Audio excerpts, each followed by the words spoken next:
Social മീഡിയയിലെ നിയന്ത്രണങ്ങൾ മാധ്യമ സ്വാതന്ത്ര്യത്തിന് നേരെയുള്ള കടന്നുകയറ്റവും അടിയന്തരാവസ്ഥയ്ക്ക് സമാനമായ സാഹചര്യവുമെന്ന് CPM സംസ്ഥാന സെക്രട്ടറി MV ഗോവിന്ദൻ.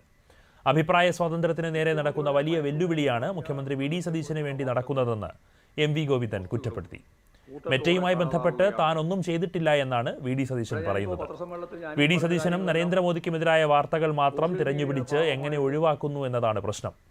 വാർത്തകൾ മാത്രമല്ല, നൂറുകണക്കിന് പ്രൊഫൈലുകളും പേജുകളും വരെ അപ്രത്യക്ഷമാകുന്നുണ്ടെന്നും MV ഗോവിന്ദൻ ആരോപിച്ചു. നടപ്പിലാക്കിയിരിക്കുകയാണ്. ഇപ്പോൾ പ്രതിപക്ഷ നേതാവ് പറയുന്ന കാര്യങ്ങൾ പോലും അപ്രത്യക്ഷമാവുന്ന സ്ഥിതിയാണ് ഉണ്ടായിട്ടുള്ളത്. ഒരു ദേശീയ മാധ്യമത്തോട് സോഷ്യൽ മീഡിയയെ നിയന്ത്രിക്കണം എന്ന അഭിപ്രായം മുഖ്യമന്ത്രി നേരത്തെ തന്നെ പറഞ്ഞിരുന്നു. അത് നമ്മൾ കേട്ടതാണ്.